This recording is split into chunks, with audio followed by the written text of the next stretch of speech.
Shelley Winter in for Mark Aram this morning up until 11:30, and then the pregame show for Georgia Tech.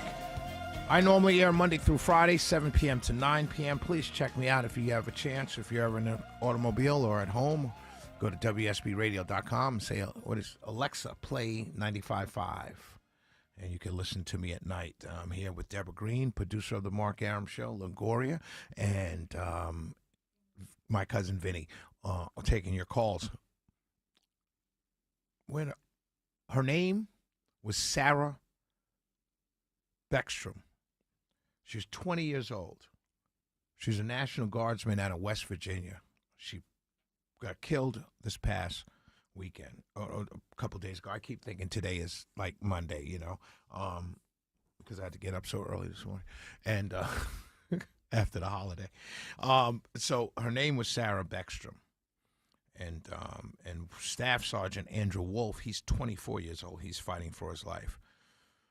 But Sarah passed away after being shot by an Afghan national by the White House. I want to take just a couple minutes and kind of walk us through where we are in our country today and why it's so destructive to us, not only as human beings, but to us as a country. And it's designed. This is by design, my friends. This is going on, and it's by design. When this shooting happened, one of the things that I noticed when I went to social media, the first thing I noticed was a whole bunch of Republicans were yelling about the Afghans being in this country and to deport them all. One of the other things I noticed, there was a story that popped up about Governor Kemp talking about letting them in. And all of a sudden, these people, these Afghans, because of the actions of one Afghan, all of a sudden, all these the Afghanis here in this country became persona non grata. They're the worst people ever, and to get rid of all of them. That's what I heard from conservatives. What I saw from Democrats was Trump vetted them. This is Trump's fault. The Afghans came in, and it's Trump administration, Trump DOJ that vetted them. That's what the Democrats were saying. And another thing the Democrats were saying is if Trump didn't put National Guard in D.C., this wouldn't have happened. He's the cause of their death. That's what Democrats were saying. And so I saw this because my social media, if you want to follow me on Facebook, you can. Shelley Winter, Shelley Winter. I saw this on social media, and I thought to myself, it was a clear indication. It reminded me of when the Tea Party versus the Occupy movement happened in this country. I saw the same thing, and I'm seeing it right now.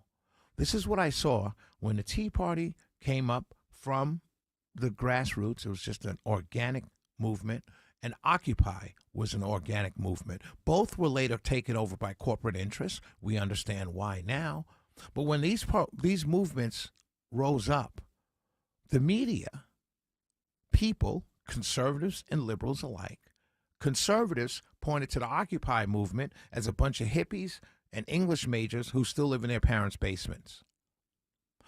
The left and the media called the Tea Party racist. Both had a corporate interest in pitting these groups against one another. You know why? Because both groups were saying the exact same thing. Hey, what about us? The economy had crashed, real estate had fallen through, and all the people, the Occupy movement and the Tea Party movement, all stood up with one voice in different camps on different sides of the political aisle and said, hey, what about us? But your corporate conservative talk media, they all went on there and says, oh, look at the Occupier, they're bums, they're this. And the liberal media and other people said, oh, look at the Tea Party, they're racist. But both groups of people were saying the same thing. What about us? I see the same thing with the reaction to the shooting in Washington, D.C. One side is blaming the president for even having the gall to have the National Guard in D.C., and they're also saying he was vetted by you, and what do you mean? And the other side, the conservative side, is saying get rid of every single foreigner here, get rid of all the Afghans. And the president always said we're going to re-vet green card holders. The reaction shouldn't be one or the other. For me, remembering how they treated the Tea Partiers and the Occupy Wall Street movement, for me, I'm looking at this after this shooting. You've got an Afghan national who came from Afghanistan after the debacle of a drawdown.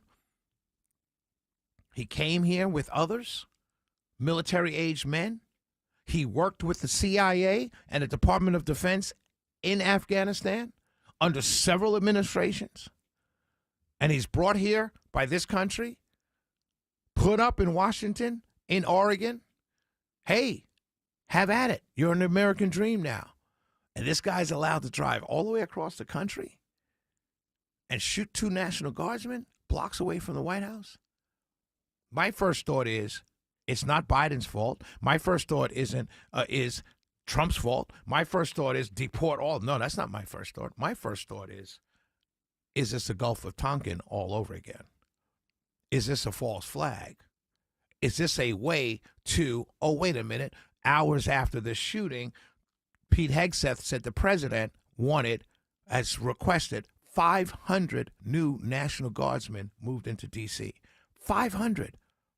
What do you need a response of 500 new National Guardsmen to move into D.C. for one shooting? To me, that's what I'm concerned about. I think it's far time we stop being Republican or MAGA or pro-Trump, and we stop being anti-Trump, Democrat, and we start being Americans with a third eye and common sense. That's what we need to be, because there's something very fishy about this. And what's surprising to me is that conservatives, when Charlie Kirk was shot, within 5 minutes of Charlie Kirk being shot on television, Republicans had a conspiracy theory that it was the Mossad, it was the government, it was all of these conspiracy theories. But on this one, which so clearly points to something being something that we can't, that they're not saying to us. No Candace Owens, no Tucker Carlson is going out there saying, hey, there's more to see here. Shelley is. And I'm not a conspiracy theorist, but I will tell you, I've seen this before. We've got to come together as Americans and stop being right and left, because that's how they fool us. That's how they trick us. I don't care what you think of Trump. I don't care if you like him or dislike him. An Afghani national who was fought, trained under the CIA and the Department of Defense, came here with thousands of others and just had an assassination attempt on 1, possibly 2 National Guardsmen blocks away from the White House. And he drove from Washington and Oregon. My first thought isn't blame Biden. My first thought isn't blame Trump. My first thought isn't blame the Democrats. My first thought isn't blame the hateful rhetoric. My first thought is, this seems to be a setup. Because you immediately move to reinvestigating every green card holder in this country, and you moved to move 500, not 50, not 500 National Guardsmen into D.C.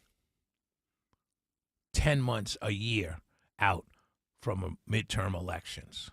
And you're moving them only into D.C. I have questions. 404-872-0750, 1-800-WS.